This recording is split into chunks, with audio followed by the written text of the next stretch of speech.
And as Joan said, Happy New Year. Great to see all of you. We're excited to have you all with us tonight. For those of you who don't know me, I'm Stephanie Berglund, the CEO of Thread, and welcome to our Thursdays with Thread series.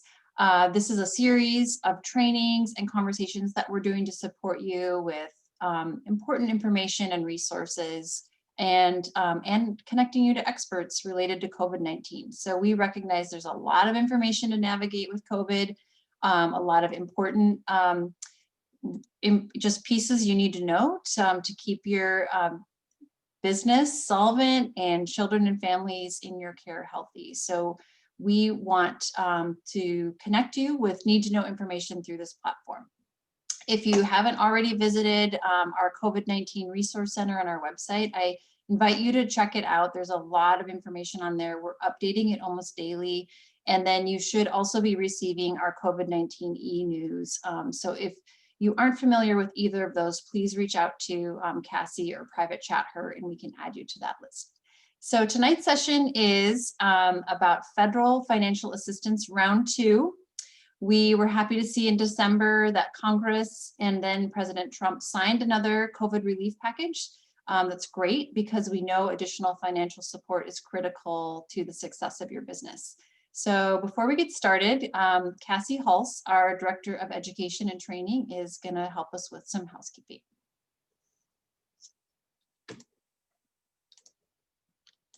Yes, first I'd like to share with you that Thread has got some new policies that are taking in effect February 1st. And so you see here on our website, this list of policies to be aware of, things like, and I encourage you to read this but to kind of summarize it and give you kind of an overview. The registration is going to close when the maximum number of seats has been filled.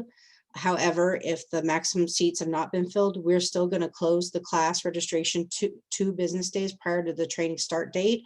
That's necessary for us to have time to get the registration list and send that email out to you to access the training. If you don't get that email with the training reminder and the link to join the class, please check your junk mail first.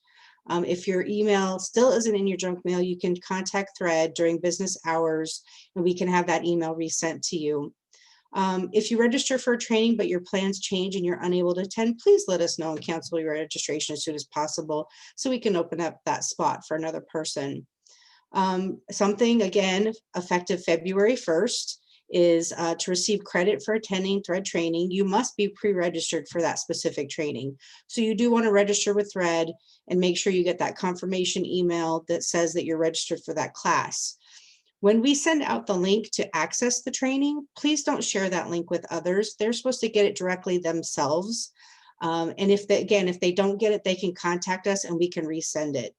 But if you're not pre-registered for the class and you attend the class, you're not going to get credit for attending as of February 1st. If you're participating in the training with other educators and you're using the same device, each educator must be pre-registered for the class and make sure that each person's, then during the class, even though we're going to send out that email to each individual, you can still attend together as long as each person's registered. But then again, you're going to want to make sure that you put their name in the chat so we can give them credit that they were there with you. And you must attend the entire training to get credit. There's no partial credit. So if you're only there half the training or 3/4 of the training or you leave early, you're not going to get credit unless you're there the entire time the training is. And if the training gets out early, we let our staff know, not to count that against you. Or if the training goes late, but we said it was done, but we stayed on to talk. We don't put that against you as well. To actually get credit for training, you do have to complete the training evaluation with 24 hours of the training to get a certificate. If you don't complete the evaluation within 24 hours, you still get credit for attending if you meet, you attended the entire training, you were pre-registered. You just won't get a certificate, but it will be on your transcript.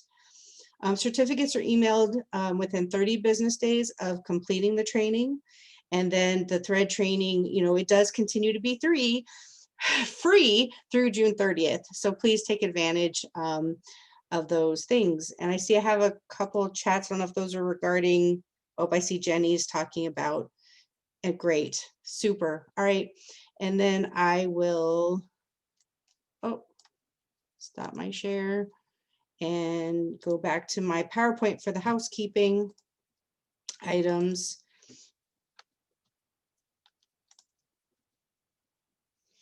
And so as always, video is encouraged. We really like to see your faces, to be able to engage with you. It really helps us to be more interactive. However, if you don't have that capability, or because of your bandwidth, it's better for you not to be on video, that's okay too. You're still welcome to be here. You're all placed on mute, which is not that we don't want to interact to talk with you, but it helps with the background noise and the feedback. But if you at any point want to contribute or ask questions, you're welcome to take yourself off mute and do that. You also have options to communicate through chat. And I know that Jonathan King will be introduced here shortly, and he'll be monitoring that chat, and we'll get all, as many of those questions as we can answer. There's also some other additional kind of, controls if you want to, in your reactions, do a smiley face or raise your hand. Other things with Zoom that's kind of helpful for us, is, we want you to ask questions and participate as much as possible. And if you have questions or need support using the Zoom features, please let me know. So with that, I'm going to turn that back to Stephanie. Okay, thanks, Cassie. Those are all helpful reminders. And then just want to call your attention to those new training policies. So hopefully you received our Training Connection newsletter, but can also find those on our website. So we're really excited that the Thursdays with Thread series we've been doing in partnership with the Thread Volunteer Board of Directors. So I'm excited that we've had a Board of Directors member with us each session, and tonight we have Jonathan King with us. Jonathan is a consulting economist and professional coach. He's the owner of Halcyon Consulting, and like I said, a fabulous member of the Thread Board of Directors. He's currently our treasurer, and we're happy to have him with us tonight as our facilitator. So welcome, Jonathan. Thank you, Stephanie, and thank you everyone for joining tonight. As Stephanie said, my name is Jonathan King, and I'm Thread's board treasurer. On behalf of the board, I want to thank each and every one of you for what you do for Alaska's children every day, and for what you do for Alaska's families. My wife and I have 2 sons who are no longer of childcare age, but we definitely remember the days when having childcare was, frankly, the most important thing about us getting to work. I could always call somebody for a ride, but when childcare was down, right, that was not something you could just pick up the phone and call for. And so, we at Thread recognize everything that you do, and the board of Thread recognizes what you do and is deeply grateful for your investment in our children and our families and Alaska itself. Tonight, I have the pleasure of introducing Jon Bittner, another Jonathan on the call. Jon is the executive director of the Alaska Small Business Development Center, and he oversees 7 regional centers across the state and over 20 staff to ensure that Alaska SBDC provides accessible, high-quality business assistance services to Alaskan entrepreneurs and small businesses. That's you, and that's also me. So it's great to have Jon here. He formerly served as vice president of AEDC, the Anchorage Economic Development Corporation, and as deputy commissioner at the Alaska Department of Commerce, Community, and Economic Development. He also has some used to be small rugrats running around his house. And you don't know this about him, but he throws a mean pumpkin carving party when there isn't a global pandemic going on. Tonight, Jon is going to be talking about the new opportunities and the renewed opportunities that are out there for assistance. We do want to encourage you that if it fits you and fits your business model, to take advantage of these programs. I myself took a PPP loan, not knowing what the world was going to be like. And the fact of the matter is as long as you follow the rules, it is essentially free money to support your business. It is as close to free as you're ever going to get. And so I encourage you to listen to what Jon has to say and really consider if this is right for you, if it's right for you. And if you need help, know that John's organization, the Small Business Development Center, is there specifically to help people like you, business people like you. That is why they exist. So with that, I hand it over to my good friend and occasional partner in crime, Jon Bittner. Thank you so much. Man, I'm going to have Jonathan introduce me to all of my presentations today. That was fantastic. I'm sad you mentioned the pumpkin carving party. It is literally my favorite thing that I do every year. And this is the first year. This is going to be the 10th year we had done it. And this is the first year we had to cancel. So I had to carve my own pumpkin, which hasn't happened forever because normally there's so many people around. There's so many people to help. Not why you brought me here to talk today, though. This isn't the discussion on pumpkins. This is, let me see if I can share my screen and get this PowerPoint up here. The discussion on the relief bill and its implications for your organizations. So basically what I'm going to do is I'm going to talk a little bit about my organization, what we do, how we can help. We're going to transition into sort of how the previous CARES Act funding was spent, because that's going to give you an idea of sort of what's going to happen this time around. It's going to happen very similar to what happened during CARES Act, but only faster, I suspect, because now a lot of the kinks have been worked out of the system. And we're also going to talk a little bit about a small business survey we did to give you a feel for where other businesses are in terms of like where industry is and where they think they're headed. And then we'll wrap up with any questions that you may have after we discuss the specifics of the new relief bill. Feel free to interrupt me at any time or pop it in the chat and I can catch it either on the fly or as we go. So as Jonathan mentioned, I'm the state director for the Alaska Small Business Development Center. We have offices in 7 locations around the state: Anchorage, Fairbanks, Juneau, Mat-Su, Soldotna, Homer, Ketchikan, and all points in between. Basically, there's a rural center that is a catch-all for everything else. And we help in an average year somewhere around 1,500 to 2,000 organizations, 2,000 businesses directly with one-on-one advising, and another 7,500 to 10,000 through trainings and workshops. We do all of it from start to finish. Every industry, all of our advisors have experience as either business owners or upper level management. So they're talking about things that they know about. In response to the COVID-19 epidemic, we have launched a series of resources. We have a webpage developed devoted specifically to COVID-19. It has a video on walking you through the new PPP application process step by step. It has all the details that we know so far. There's still a lot of information coming out. Almost every day, the SBA releases new updates and deeper dives and FAQs. So we're trying to keep that up to date as much as possible. And another thing that you should, if you're interested in these programs or you have deeper questions that I can answer today, every week, Wednesday at 2 p.m., we have a weekly briefing with a representative from the Small Business Administration. Sometimes we bring in people from the IRS, USDA, other agencies that are participating in this program in some sense. They give you updates on what's new, and then most of it is spent in active Q&A from the audience. So if you end up needing more help or you have very specific questions that only the SBA can answer, I highly recommend checking that out every week at 2 on Wednesday. Let's dive into a little bit about what happened with the CARES Act funding. So the CARES Act was the large, there were smaller distributions before this, but this was really the large distribution of relief funds that was put out at sort of the beginning of the COVID-19 epidemic. It was the largest peacetime relief bill ever passed by Congress. Trillions of dollars were put into this to try and shore up the American economy, from everyone from individuals, businesses and nonprofits to local and state governments and everyone in between. By all sort of measures, this was an unprecedented sort of attempt to deploy a massive amount of capital in oftentimes brand new programs nationwide in a very short period of time. It caused a lot of rocky road at the beginning. There was a lot of growing pains, learning problems, access issues, things that they didn't anticipate.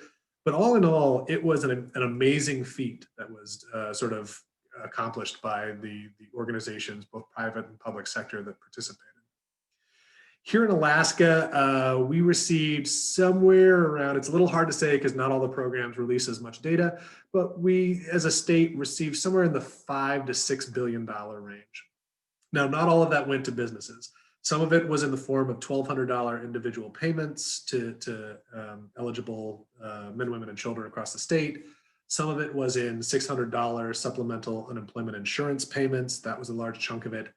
When it comes to business and nonprofit specific funding, there were three sort of specific tranches. There was the Paycheck Protection Program, the EIDL and EIDL Advanced programs, and then the Alaska CARES Act, which was the state's attempt to create a business program. And that came out of a $1.2 billion disbursement that the state itself got from CARES. So when you look at those three main, or well, really four if you include the EIDL and EIDL Advance as two different programs, the four programs that were distributed directly to businesses, Anchorage got the lion's share. Obviously, I mean, it's the largest city. It has the most businesses and nonprofits. But if you look at Mat-Su, Fairbanks, Kenai, Juneau, especially if you factor in population and a number of businesses operating in these areas, they actually did very well in these programs. The one caveat to that is the Economic Injury Disaster Loan Program didn't penetrate as well outside of Anchorage as it did in Anchorage. And that kind of makes sense because unlike all of the other programs, EIDL was more of a traditional loan program. It's not forgivable, it's on your books. There are some benefits to it, but you had to be in a stronger financial position to really take advantage of that. And the farther out you got from the Anchorage core, the less feasible that became. It's still, if it makes sense for your business, it's still an excellent program. It is on the books, but all in all, the PPP and the EIDL Advance and the Alaska CARES program were the three big funding distributors during the CARES program. As you can see, not all industries were equally represented. Healthcare and social assistance was actually received the highest amount of funding, and they used that funding to preserve the second largest number of jobs. So that's pretty good news in terms of the jobs there are pretty crucial. The healthcare industry is pretty crucial to Alaska's economy. The second highest number of jobs preserved was in the accommodation and food services industry. And while this is important and we definitely want these people to maintain jobs, the pay scale of those two industries is not the same. And so it's interesting to see sort of as you go down this scale, really after you get past sort of admin support, it's really a much smaller disbursement in those industries, largely due to a variety of factors, including average business size, average pay scale, eligibility issues, things along those lines. But healthcare, construction, professional, scientific, and technical services, and accommodation and food services got the bulk of the funding from these programs. When it comes to the survey results, we do this every year for the last 4 years. There's a lot of pessimism out there, a lot of fear, a lot of anxiety about the future. As you can see, every other year we've done this, the answers have been pretty similar. People were pretty optimistic about their financial situation in the next 12 months. They were pretty confident that things were going to be fine. There are very few who were worried about it being poor or very poor. As opposed to this year where the shift is 10 to 20% or more in most cases. Everything shifted to the negative, basically, especially on the lower end of the spectrum. And this is pretty concerning because this is in the face, if you remember that the data I was just talking about, in the face of $5 to $6 billion of unanticipated funding hitting our economy, people are still looking at this and saying this is not going to be sustainable. We're going to need something else to help get us through this. So it's good that this next round of funding is starting to hit the market. It's also even better that the President Biden is starting to talk about his vision for a new relief bill package that's even larger than the one that was released in December. So additionally, this is sort of a breakdown by region when it comes to that sort of financial situation in 12 months. I bring this up because not all regions are feeling this pain the same. Juneau, Ketchikan, and Juneau and Ketchikan and rural areas are sort of feeling it more strongly than, say, Anchorage or Fairbanks. Nobody's looking at this and thinking things are great, but coastal communities in particular, and I think it's tied to their reliance on the tourism industry, are particularly hard hit and particularly pessimistic about what the future holds. And if you heard the news, I guess another cruise line canceled their season coming up this year. So I think the hits are going to keep on coming, unfortunately. On the good news front, when we're talking about the new relief bill, there's a lot in here that is, I think, leads to optimism.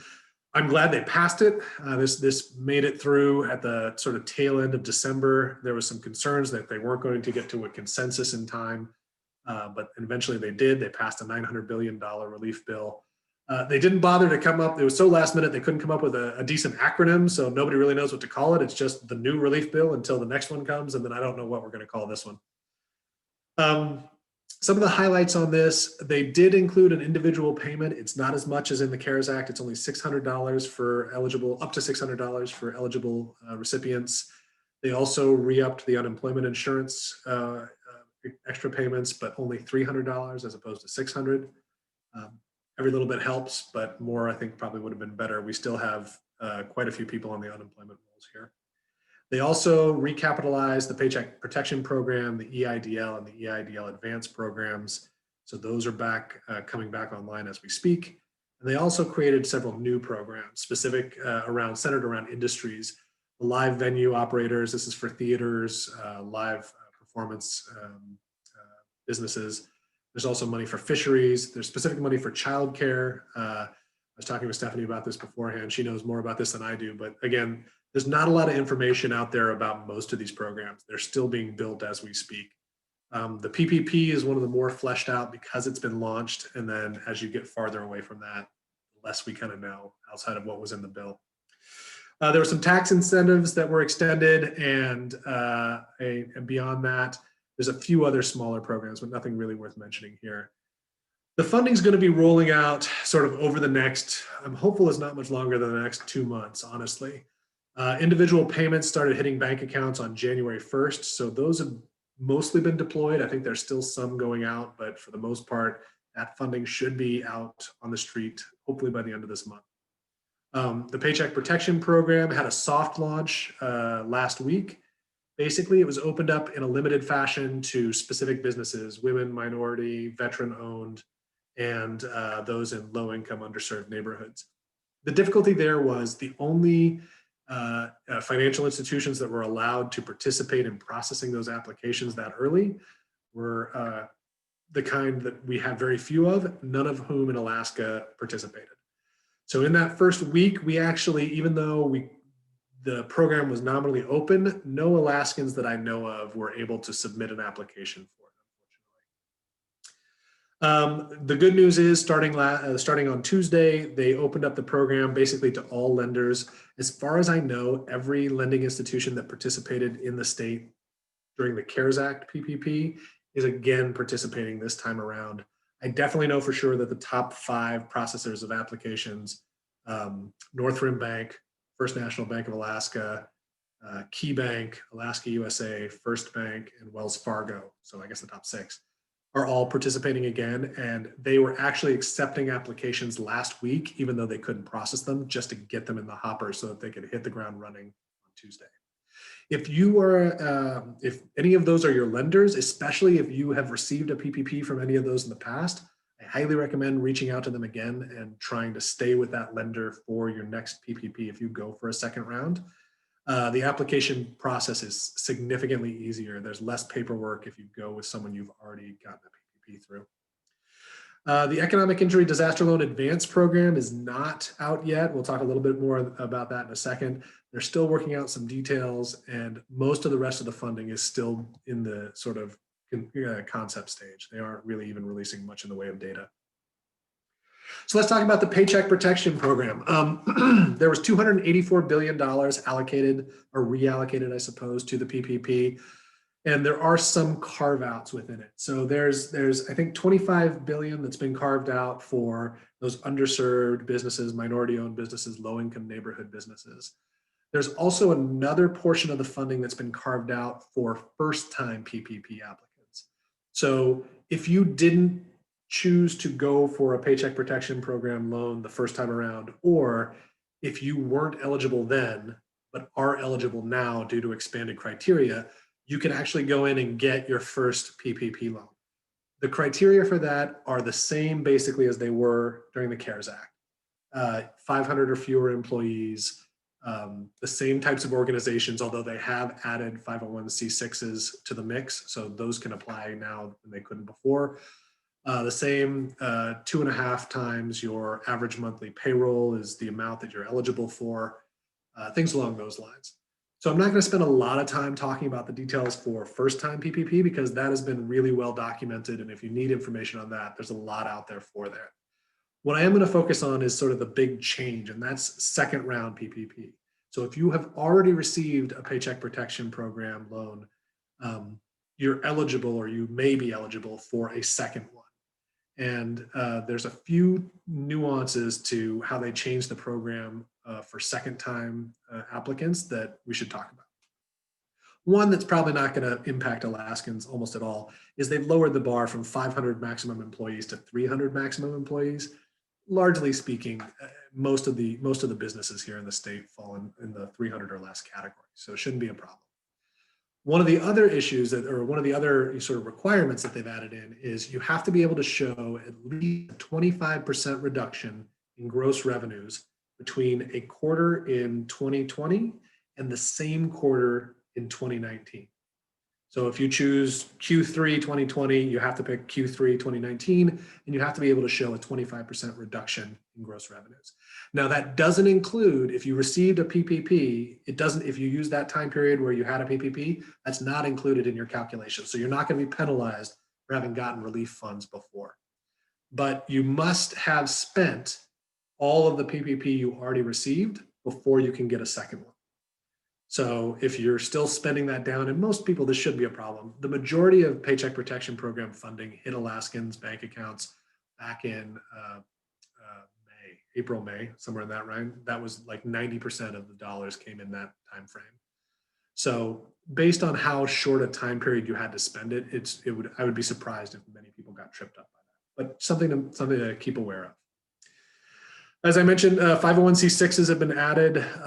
They've also expanded the expenses a little bit. I don't think this is going to be terribly applicable. I mean, outside of the personal protective equipment expenses, they also are covering costs associated with increasing outdoor dining and supplier costs. Those are mainly for the food and beverage industry and those types of businesses. One thing I will say is they have an increased focus on helping industry businesses within the 72 NAICS code. And this is lodging and food service, basically. So bars, restaurants, hotels, smaller hotels, things along those lines. They're actually able to calculate 3.5 times their monthly average salary on payroll, as opposed to 2.5 like everyone else. They also have some other caveats. Not terribly applicable here, but something to keep in mind in terms of how fast this money is going to go. A large section of it, if you remember where the money went the first time around, the 4th largest disbursement was to the food service industry. So they're going to be able to go back again and get a higher amount this time around. Other good news, EIDL advances are no longer deducted from your PPP forgiveness. This was actually a bit of a shocker to a lot of people, especially as they started trying to do the forgiveness more recently.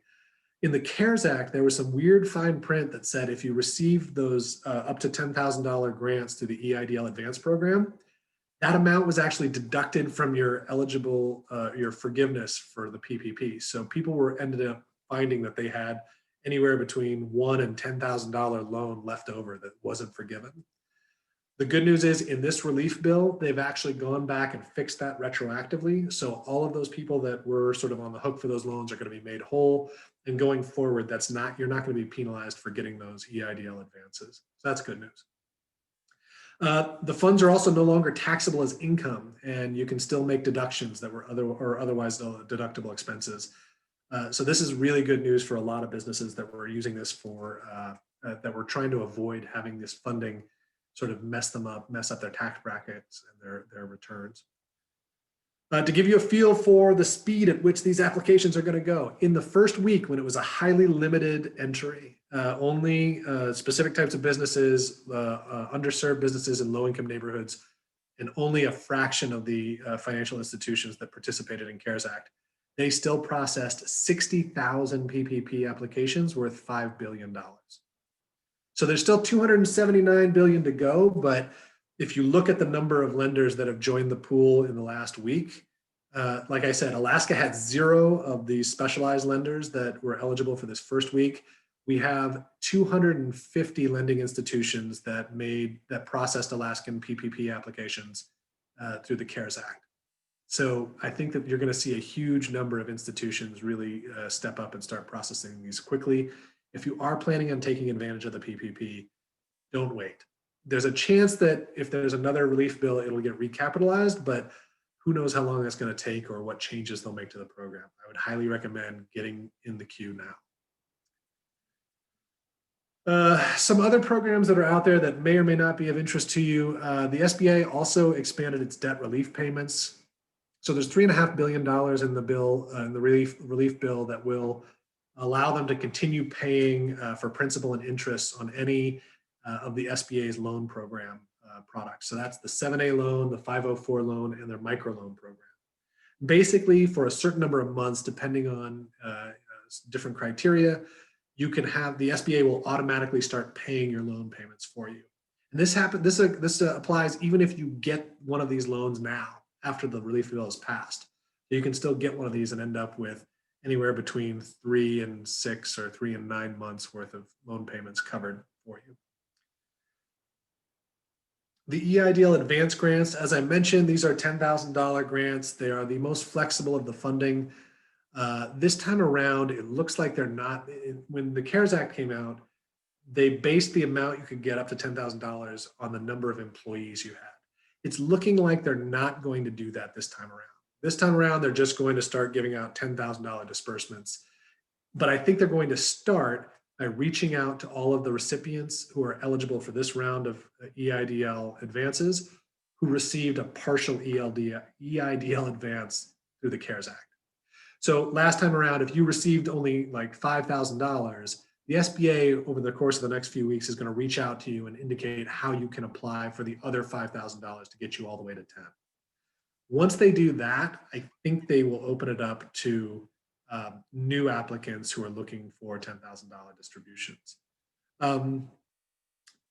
The interesting thing about this is the small businesses or nonprofits have to be in low-income communities, and they also have to be able to show a 30% loss of revenue between 2019 and 2020. Why it's 5% higher for this than the other programs, I'm not entirely sure, but they've made that distinction. A handful of other programs that are out there. One that's not listed on here is the shuttered venue operators, and that's the one for theaters. But there's also one for agriculture, 13 billion there. Fisheries has 300 million of interest here for Alaska. 30 million is set aside for tribal fisheries, including Alaska Native groups. And then $10 billion, it looks like, was set aside for emergency funds for childcare providers. This is going to be distributed not only through the Child Care and Development Block Grant Program, and the funds can be used for personnel, sanitation, cleaning, PPE, fixed costs, rent, utilities, and other costs. My understanding is that they're still trying to figure out how to deploy these funds, but it looks like they'll be deployed through the state. I think Stephanie might be able to talk about that more later. But again, a lot of these programs are still sort of in the development stage, so we don't have a lot of details. So don't take any of this to the bank, but the numbers themselves are fixed in law, but the actual sort of deployment is still being worked out. And that's all the news that's fit to print, other than with the new administration coming into office. President Biden has indicated that he is very passionate about passing another round of relief funding. And it looks like it's going to be somewhere in the nature of $1.9 trillion. The idea is that he wants to get it passed pretty quickly. And so the House is working on their modifications to his proposal now. I hope that they'll be able to tear through it rather quickly and then get it over to the Senate.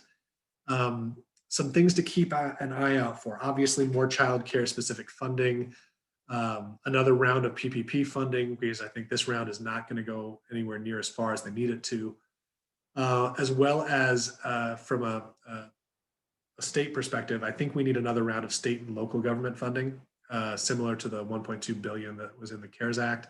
I'd like to see that redone with the caveats taken off, limiting it to new programs and not existing revenue. that could go a long way to solving some of the budget problems we're having that are causing the state to cut some pretty desperately needed social programs and other types of government programs that are necessary right now. If there is any problems, if there are any problems that your industry is noting with your ability to access PPP funds, EIDL, or if you have ideas for, hey, you know, these other industries got specific call outs, our industry is pretty important too, has some special needs in terms of financial assistance, now would be a very, very good time to reach out to your congressional delegation and make sure that your voice is heard. There's going to be a very fast turnaround on this, like I said, so it's getting down to the wire. You're going to want to get your 2 cents in there and let them know what they need to know in order to make sure that you're covered. I guarantee you that the nonprofit sector is in there, all the industry sectors are in there, a bunch of other people are out there advocating for their programs. And I think that it would be totally a really good idea for you to do the same for yours. One of the metrics or the data points that I forgot to mention when I was talking about the small business survey, we actually asked a question. This was a new question this year. How important is childcare to you, your business, and your customers? Over 30% of the respondents said it was either extremely important or important. So this is a pain point for a lot of businesses. The rest, there was a lot of not applicable, and I think that those are sole proprietors working from home. But it's sort of indicative that at least 3 out of 10, and I think probably more than that, honestly, are having a real problem either maintaining their workforce, maintaining their own ability to manage their business, or getting customers to come out without proper childcare and schooling. So I think that if they want to talk about economic recovery, I think childcare has to be a part of that conversation. And I think that making sure that that's on their radar would be a very good idea. And with that, I think that's all the news that's fit to print. If there's any questions, I'm happy to answer them. So John, thanks for the information. I think one of the things that I'd like you to be able to say to people is, you know, let's say that there's somebody on the call that is interested in this and they just have absolutely no idea how to get started. What do you suggest they do? What is that one simple step that they can take that they can help them start moving down the road? Absolutely. So there's 2. I'm going to go with 2. I can't. So the 2 things that you need to do. One is identify the lender that you're working with. It's best if you have one currently. So if you're on one of those, if you're already a member of the First National or any of those other banks I listed, but like I mentioned, there's 250 of them that were processing Alaskan applications. Hopefully your lending institution is on there. Identify them and reach out to them to see what they are requiring and how they want you to submit. The other thing I need you to do is go to that Alaska SBDC COVID-19 webpage. There is a video there that'll walk you through the application. There's a how-to guide on all the documentation you need. There's the latest in SBA requirements and calculations. All that information is there. If any of that is overwhelming, my staff is ready, willing, and able to sit down with you and help. Well, not in person, we do it all Zoom, but sit down with you and help you in any way we can. We've got a lot of experience helping people get this funding and working with the lenders and the SBA. So that would be my advice. Okay. So I just posted the AKSBDC link for the COVID-19. So, you know, if you have questions, the John's group is there. And I would say, like, one clarification, John, and I just want to make, just so we can maybe make it easier for folks, is you said, go work with your current lender. Well, not every business has a lender. So can we say, go approach where you bank, right? Yes. Wherever you do your banking for your business. And I think most of us have a bank that we do business. They will almost certainly have somebody that does PPP loans. So go down, you know, or call or schedule a Zoom appointment and find out who does PPP or EIDL at your lending institution. Okay. So there was a question that came up. So the PPP is different from the CARES Act grant money that they had last year. So John, can you talk a little bit about the grant money versus, which I think probably flowed through the state, and then what PPP is? Right. So the CARES Act was a massive multi-trillion-dollar relief bill that had a whole bunch of programs and funds within it. So the CARES Act created the Paycheck Protection Program, which was a a certain pot of money that went to businesses and nonprofits, mainly to help keep people employed. It was mainly for payroll, but also for other funds. The state of Alaska got $1.2 billion that they could kind of do what they wanted with within a certain scope. So they set aside about 280 million of that for a program called Alaska Cares. And that was a statewide grant program for businesses and nonprofits that met certain criteria of theirs. So yeah, the Alaska Cares funding was from the Federal CARES Act, but is separate from the Paycheck Protection and the EIDL program. I know it's terribly complicated. There's so many new programs. There's a lot of information out there. That money has all been spent. The CARES Act funding for the PPP and for the Alaska Cares is all gone. So the new round so far does not have any state level funding in it that they could use to recapitalize Alaska Cares. Okay. All right. Are there any other questions out there from the audience? We have a lot of people on board. I've bored them into a stupor. This happens about these programs. I'm just like, man, this is a lot to follow. I'm so sorry. I wish I could make it easier. Basically, there's free money out there, right? And it really does, like, it covers your, it's based on a multiplier of what you spend on salary. And, as long as you use it to pay salary, and keep track of it, it's going to get it's probably going to get forgiven, right? Definitely work with your bookkeeper, as I'm working with mine right now, but it's relatively easy out there to go out and get this money, and it will go quickly because it went earlier. There's a question here: sole proprietors can apply for PPP. Yep, they absolutely sole can. Proprietors can apply.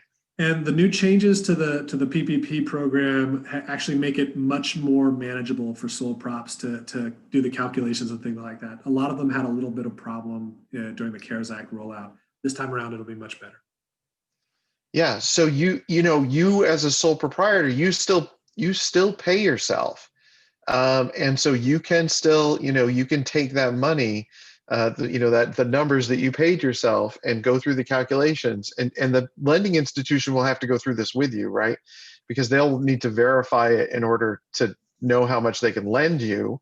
But sole proprietors, yes, you can get a multiple of what you paid yourself last year.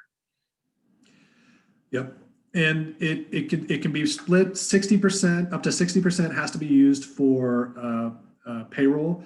40% can be used for rent, utilities, mortgage payments, PPE, and a variety of other things. So if you do get this funding, there's a lot of ways that you can sort of make it work.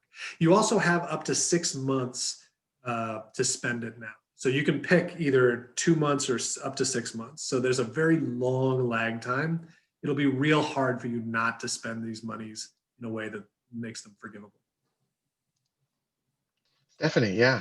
I have a question. So John, I know some of our sole proprietors, we have many small family childcare home businesses who are like the only employee, right? So there's one employee, but they may not, I don't know how to say this, like record themselves having a salary or their payroll. Like, so how do you recommend they, like, how do you approach that when they maybe keep their books differently, like they don't like give themselves a paycheck? Does that make sense? Yep.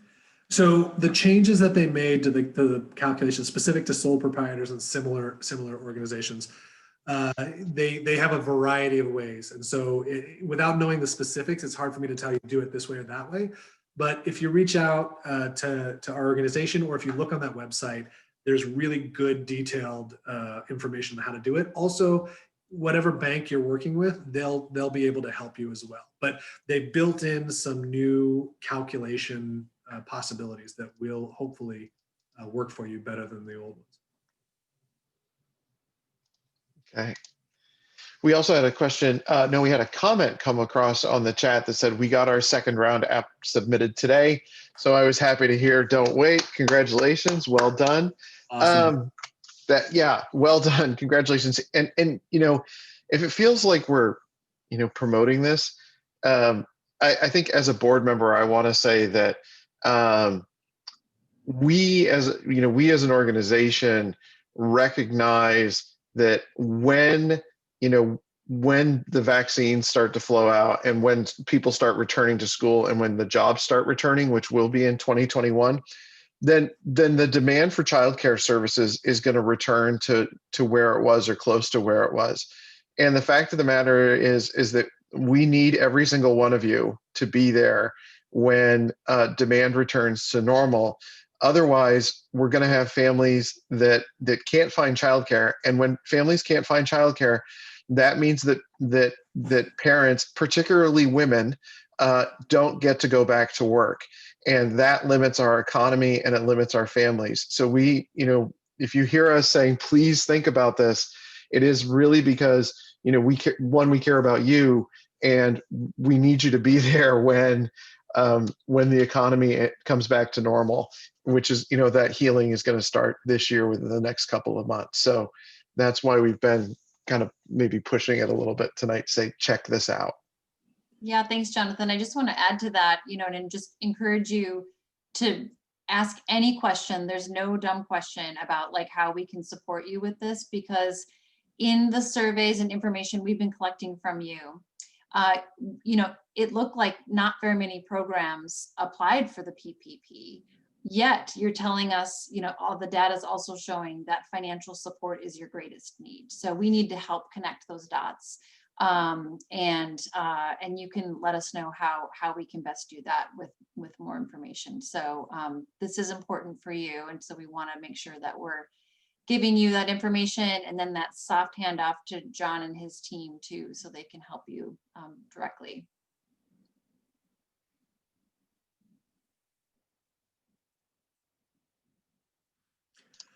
So That's a good point in the chat. Somebody Yeah. just mentioned the concern about paying it back. We hear that a lot. Actually, the first round was particularly, people were particularly concerned because they weren't sure how the repayment was going to work. They weren't sure that the SBA was going to be as friendly as they said. The good news is they've already started, like the repayments are now going fast and furious, or the forgiveness is now going fast and furious. The banks don't want to have these loans stuck on their books any more than you want to be stuck with a loan. Trust me on this. So the financial institutions, the people that are getting this, and the congressional members who are passing these bills are all in lockstep that this money really needs to be forgiven as long as it is used appropriately. And the way that it's structured now, where you can spend it over 6 months, there's literally no way that you can not spend this in a way that's forgiven, right? I mean, if you think about it, you're only getting 2.5 times your average monthly payroll. If you can't spend 2.5 months worth of payroll in 6 months, there's something wrong with the calculation. I mean, if you do nothing but spend it on payroll, you're going to be just fine. So I think that you just have to track it and make sure that you understand what you're getting into, but it's very, it should be very straightforward. So spending it appropriately, there's certain expenses that are allowable, right? First and foremost, it's meant to be spent on payroll. It's meant to be spent to pay to keep people in work, right? Because they were afraid that if they didn't, there's going to be a massive flood on the unemployment rolls. So you have to spend at least 60% on payroll. You could spend 100% on payroll. That's totally fine, but at least 60% of it has to be spent on payroll. The other 40% you can choose to spend on other things like rent, like utilities, like mortgage payments, like PPE purchases, and a variety of other things. So you can choose anywhere between 2 months and 6 months in which to spend the money down. So if you want to be on the safe side, you can say, hey, I'm going to spend this down over 6 months. Even if you spend it all in the first 2 months, it's still fine, right? No harm, no foul. But you've given yourself enough time that there's really no possibility that you won't be able to spend that money down, right? In a way that's forgivable. So I'm not trying to pressure you. You do whatever's right for you. You know your business better than I do, but they really have, I'm here to tell you, they've changed this program in ways that make it really difficult not to get it forgiven, because that's what everybody wants. Nobody wants you to be on the hook for a year. It's just, the only reason they put the limitations, they just don't want bad actors in there trying to take money and use it for weird, like people were buying like yachts and crazy stuff. Like it was insane, right? Those people, I hope they get nailed to the wall. I honestly, that's the most infuriating thing I've ever heard, because all the businesses I talk to that are so desperately in need, like yours, it's just, anyway, that's who they're after. They're not after you. They really. So there was this question here that came up that said, can you elaborate on how we spend it appropriately, right? Like the very first thing is, you spend it on your salary, what you pay yourself, right? And the calculation of how much you can take out as a loan is based upon what you paid yourself in the prior year. So whatever you're paying yourself, if you just continue to pay yourself and you use the PPP money to pay yourself, you're done. You have met the primary qualification. There are some other things that you can spend it on, such as rent. And I think John said PPE, personal protective equipment, those sorts of things. You just have to track that that's what you bought, keep your receipts and, have them with you when you apply for forgiveness. But they really have smoothed out this program quite a bit. I too, was concerned about, hey, I have to pay this back, but I have to say that, like, look, all I did was I used it to pay myself for 2.5 months, and now I'm going through the forgiveness process, right? I mean, it is literally the cheapest loan that you can get. Do we use 2.5 times our potential income? No, it's 2.5 times what your monthly average was the prior year. And this is where going to the website and reading that stuff will help you, because it says how to do that. And when you start working with the financial institution, they're going to ask you these questions and they're going to do the calculations because they're going to need, they don't want to mess up the program. They're supposed to be there to help you. And as a sole prop, it looks like they're asking, so there's a way that they do it. It doesn't involve, because obviously a lot of sole proprietors don't have like a monthly payroll. So, but they've come up with other ways for you to calculate it. It kind of depends on a few different tax factors. So if you get in there, we've got a breakdown on our website, and the SBA has a really good tutorial as well. Your bank institution, your financial institution will also be able to help you. There's all sorts of ways to calculate it now. So they figured it out, but it is kind of dependent on a few factors. So it'll be specific to each individual, I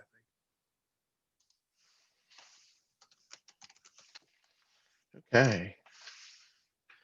This is a good one. Reducing staff. So yeah, that's a problem.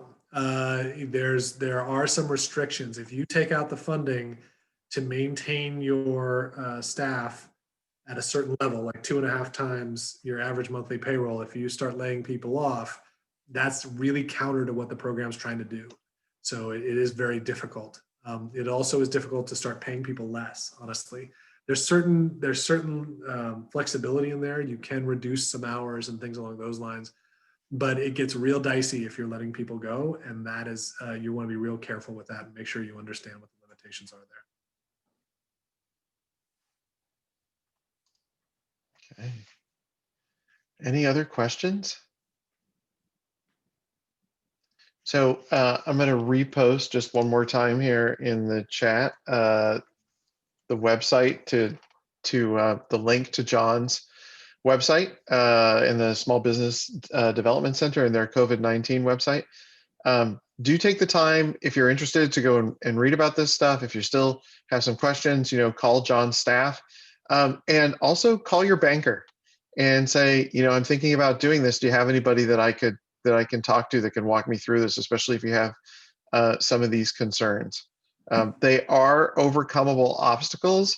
I mean, hundreds of thousands of millions of businesses, right? Millions of businesses have successfully navigated this program. You can too. There is no reason why you cannot successfully make it through this program and use it to benefit yourself. That's what it is there for. That's why the government put it there. Absolutely.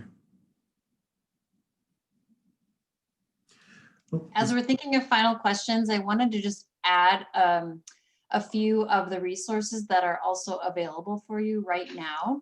As John said, out of these giant pots of money, there's hundreds of programs that are being initiated, right? So it's hard to keep track of all of those. So I just invite you to keep visiting Thread's website and our COVID Resource Center, as we're spelling all of those out for you, taking down the ones that are expired. So the ones that are on there are all accessible and available to you. So there's still some of the CARES money actually available through the municipality of Anchorage. If you're licensed in the municipality of Anchorage, you can check out that resource for you.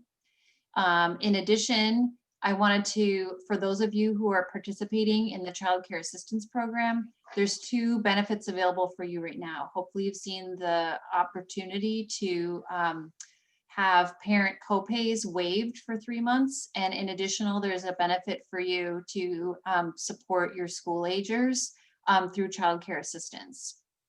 And then I wanted to note for you and all of your staff, if you're an early educator, an individual who's a member of the SEED registry, we have a special COVID-19 SEED Roots Award available. So if you're in the SEED registry and currently employed in a child care program, you can be eligible for up to $500. Again, as Jonathan's saying, free money for anything you and your teachers want to use that on. So I know that's a lot, but in addition to applying to your PPP loan, there are open opportunities for you now, and will be evolving. As John pointed out in his slides, in the new relief bill that's rolling out now, there is a new allocation for childcare money. So you can expect that there'll be another opportunity for those resources for you to access. We don't have any information on that yet, what the intent of the bill is for how you would access that. We don't even know how much Alaska is getting yet to support the childcare allocation at this time. But again, just calling your attention to our website and our e-news, where you can find the latest information, and we'll always give you direct links of what you can take advantage of right now.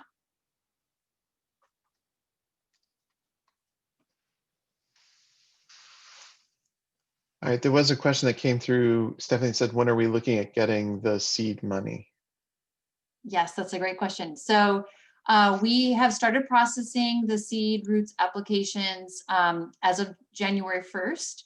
So we're going through those applications as a first come, first serve basis. And so if you meet all of the eligibility criteria, you should be hearing from us soon. Like, I don't know specifically where people are in that order. So if you applied early, you should be hearing early, but we are just starting to cut those first round of checks now. Awesome. Good question. Thank you. All right. Well, 7 o'clock, and perhaps we have burned through the questions.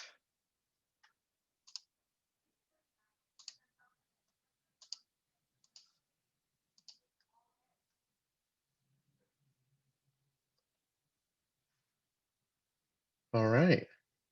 Well, I will turn it back over to Thread staff for closing. Thank you, everyone, for your time tonight. We really appreciate you. And you said, oh, do we get the W-9 for tax? Okay, so Joan asked, do we get a W-9 for taxes? Maybe that refers to the seed money, or okay, Stephanie's nodding her head. With that, I'm gonna take myself off here.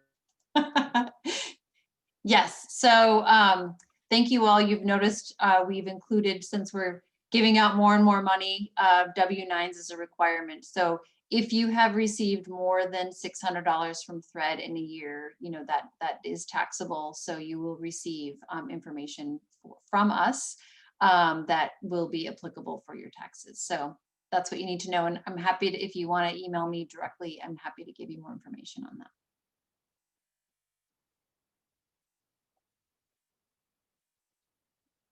Thank you all for joining us tonight. Cassie, do you want to talk about the evaluation? Before Yes. you do, I just want to say a big thank you to Jon Bittner. Thank you for being this great resource for us in Alaska. Encourage you all to connect with Jon and his organization, and big thanks to Jonathan for facilitating. Thank you so much. Thank you. I appreciate it. Thank you.